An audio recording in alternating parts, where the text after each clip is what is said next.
রাষ্ট্রটা যেই সিস্টেমে চলে সেই সিস্টেমটা পরিবর্তন করতে হবে। এই সিস্টেমের সবচেয়ে ভালো উদাহরণ হচ্ছে এই নারায়ণগঞ্জ শহর, যেখানে পরিবারতন্ত্র, মাফিয়াতন্ত্র, গডফাদার তন্ত্র সব মিলেমিশে একাকার। নারায়ণগঞ্জে যেই সিস্টেম, সেই একই সিস্টেমে পুরো বাংলাদেশটা পরিচালিত হয়ে এসেছে এত বছর ধরে। নারায়ণগঞ্জকে কিছু পরিবার বছরের পর বছর নিয়ন্ত্রণ করেছে। নারায়ণগঞ্জের ব্যবসা, অর্থনীতি, রাজনীতি সবকিছু, এবং এই নিয়ন্ত্রণে করতে গিয়ে তারা দখলদারিত্ব করেছে, চাঁদাবাজি করেছে, খুন করেছে, সন্ত্রাস কায়েম করেছে এবং জনগণের অধিকার হরণ করেছে। প্রিয় সংগ্রামী নারায়ণগঞ্জবাসী, আমরা বলেছি যে এই মাফিয়া সিস্টেমের সাথে আমরা খেলবো না, এই পুরনো খেলায় আমরা অংশগ্রহণ করব না।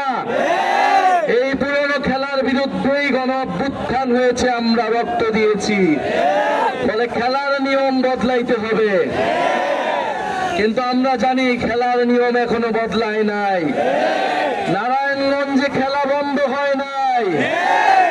যদি খেলা বন্ধ না হয়, আরেকটা গণ-অভ্যুত্থানের জন্য প্রস্তুতি নেয়। প্রিয় সংগ্রামী নারায়ণগঞ্জবাসী, গতকাল রাতে জুলাই পদযাত্রার তরুণ আগুন জ্বালিয়ে দেওয়া হয়েছে। সন্ত্রাসীরা রাতের আধারে এসে এই পদযাত্রাকে, এই জনস্রোতকে বন্ধ করতে, জন আতঙ্ক তৈরি করতে অগ্নিসংযোগ ঘটিয়েছে। শৃঙ্খলা এখনো আওয়ামী লীগের সেই যে মাফিয়াতন্ত্র, সেই দখলদারিত্ব, সেই গডফাদার তন্ত্র পুনর্বাসিত হচ্ছে। কিভাবে প্রতিরোধ গড়ে তুলেছিল? নারায়ণগঞ্জ থেকে যাত্রাবাড়ি শনিরাখরা ঢাকার প্রবেশ মুখে কোন সন্ত্রাসী আওয়ামী ফ্যাসিস্টরা ঢুকতে পারেনি। নারায়ণগঞ্জবাসী বুকের রক্ত দিয়ে প্রতিরোধ তৈরি করেছিল, ঢাকাবাসীকে রক্ষা করেছিল।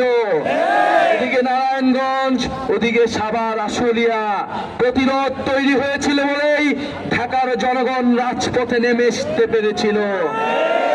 আমরা সেই নারায়ণগঞ্জের ইতিহাসকে শ্রদ্ধা করি। গণ-অভ্যুত্থানের ইতিহাসে নারায়ণগঞ্জের নাম স্বর্ণাক্ষরে লেখা থাকবে। এই নারায়ণগঞ্জের মাটিতে 56 জন শহীদ হয়েছেন। আমরা সে সকল শহীদদের শ্রদ্ধার সাথে স্মরণ করি, তাদের রুহের মাগফিরাত কামনা করি।